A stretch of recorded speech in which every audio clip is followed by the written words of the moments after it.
What do you guys think about the president's track record when it comes to fulfilling his promises? I guess you guys can use the comment section to tell me all about it, although Senator Bernie Sanders says that the president needs to make good on his promises to the working class. That's me and you, by the way. And that we also need to be represented more. Do you agree with Senator Bernie Sanders? Now, I'm not sure if the White House is going to hear out what Sanders has to say, especially as they're a little bit busy denying bribery accusations of the then Vice President Biden. And yeah, they're also busy denying giving Ukraine the go signal to try and assassinate Russian President Vladimir Putin. So I guess they have their hands full at the moment, so working class Americans may need to just take a number. Now, the scary part is that Russia is already talking about retaliation, one that would involve Ukrainian President Vladimir Zelensky. Tucker Carlson, after being released from Fox News, just got an offer for $100 million. Wow. Do you guys think that Fox may have made a mistake with letting him go? Tucker also seems to be in talks with former President Donald Trump about hosting a forum for a GOP primary debate, and it's probable that Trump agrees to it. Let's not waste any time. Let's get into the facts. By the way, for the best way to invest in gold or silver,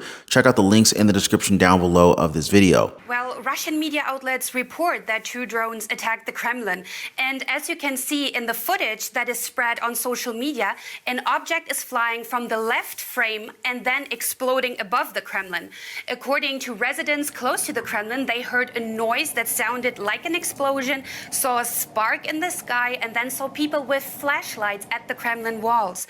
The Kremlin says as a result of timely actions taken by the military and special services, the drones were rendered inoperable. They crashed, resulting in fragments being scattered around the area. But according to Russian media, there were no casualties nor material damage. So Russia is pretty quick to point the fingers toward the United States for a failed assassination plot against Vladimir Putin. His spokesman, Dmitry Peskov, he said this about the attack, quote, "Attempts to disown this, both in Kiev and in Washington, are, of course, absolutely ridiculous. We know very well that decisions about such actions, about such terrorist attacks, are made not in Kiev, but in Washington," end quote. Wow. Coordinator of Strategic Communications at the National Security Council in the White House, John Kirby, was real quick to refute these allegations. So look, I know there's been a lot of questions over the last 24 hours or so about this alleged drone attack at the Kremlin. We're still trying to gather information about what happened, and we just don't have conclusive evidence one way or the other. I know there's lots of questions, but we just don't have conclusive evidence. One thing I can tell you for certain is that the United States was not involved in this incident in any way, contrary to Mr. Peskov's lies. And that's what they are, just lies. Now, I'm really hoping that this next bit is a lie, although it's one scary statement. So former Russian President Dmitry Medvedev had this to say about the attack, quote, "After today's terrorist attack, there are no options left other than the physical elimination of Zelensky and his clique," end quote. The Kremlin also released a statement after the failed attempt and said this, quote, "We regard these actions as a planned terroristic act and an attempt on the life of the President of the Russian Federation, carried out on the eve of the Victory Day, the May 9th parade. Russia reserves the right to respond to an attempted strike on the Kremlin where it sees fit," end quote. Any thoughts on this, guys? Kirby also had to answer some very tough questions as to the accusations that were made against President Joe Biden and the bribery that allegedly took place during his time as VP. Here's what he had to say when he was faced with this question. I'm going to have to refer you to the Justice Department on that. I have nothing for you on that today. No, do you know what this is, what country this pertains to, or what policy decision? I have nothing for you, sir. I'm going to have to refer you to the Justice Department, and I'm getting the hook. See ya. Thank you.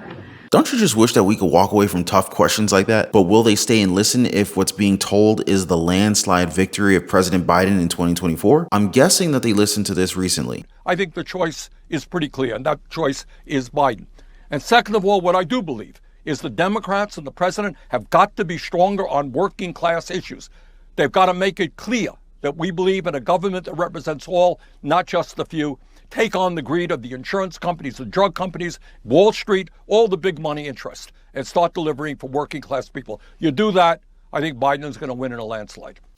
But guess what we are worried about? I guess it's hard for some Americans to trust the president as much, given that there are numerous promises that he did not make good on. But if we're talking about working class concerns, right at the very top, it's our economy. We need an economy that we can lean on, not one that falls over the minute that we try and rest our shoulder on it. So a whopping 75% of Americans are worried about the economy, and for good reason. You and I are spending so much more these days, meanwhile we're getting so much less. And with the Federal Reserve's seemingly unended battle with inflation, inflation, we can see that the most recent hike just raised rates to 5.25%, which again, it threatens to tighten credit that much more. The surge in borrowing costs is expected to drive us into a recession later this year, but to be frank, it feels as if we're headed towards a depression, maybe even stagflation within the last few months of the year. Now, if the president can work out a plan to avoid this, will that, as Senator Sanders' own words, help him win the presidency in a landslide? Should this then be one of the promises for 2024? And speaking of winning, Tucker Carlson seems to be doing just that, as he was just offered $100 million by the CEO of media company Valuetainment. So here's the offer. So Patrick Bet-David, the CEO of Valuetainment, he's willing to give Tucker Carlson $100 million over the course of 5 years, which is $20 million a year, an equity stake in their company, a board seat, and he becomes president of Valuetainment. His own podcast and other shows that he might want, and documentaries and movies covering topics that Carlson cares about. Like, this is a deal, guys. I actually like Valuetainment. I like Patrick Bet-David. I didn't know he was rolling like that. $100 million deals? That's what's up, homie. Now, some say that it's 100% worth it for him to take it, while others are saying that if a media company is willing to shell out $100 million on him, then he's probably worth 5 times more than that. But what do you guys think? I don't think that Tucker has responded, although he did float an idea about moderating an alternate GOP primary debate with former President Donald Trump. Trump seems to be listening, and it's going to be pretty interesting to see, since he's already threatened to skip on both of the first Republican debates that are scheduled for this summer. The first one being on Fox News. Would you guys watch it if Carlson hosted a forum for 2024 GOP presidential candidates? That might be pretty entertaining. But what are your thoughts on all of today's updates? You guys are free to use the comment section, share all of your opinions, hoping to get some good conversations in there. Now, on the topic of opinions, what's your opinion on today's food prices? I mean, seriously, is it cheap? Expensive? Just right? Now, I'm asking because I read your comments every single day. I know that a lot of people are struggling to keep up with expenses, but I'm not just talking about food. I'm not talking about car payments, mortgages, rent, credit card bills. I know all of these things add to the struggle, but that does not have to be the case. There are opportunities to build our wealth out there, but it's going to take time to find them. I want you to have a more efficient path. So if you guys want to learn more about how to do this, feel free to drop me some comments down below. I'm open to making more videos for you guys specific on topics like side hustles, small businesses, investments in real estate, the stock market, even in precious metals like gold and silver. Believe it or not, it is possible to have multiple streams of income, but it's going to take some hard work. Now, if you're ready for change, don't hesitate to drop me a message. Now, before I wrap things up, please drop a like for the video and share it. Don't forget to subscribe for your daily dose of truth. Appreciate you guys watching. Thanks for all the support. I'm going to see you on the next one.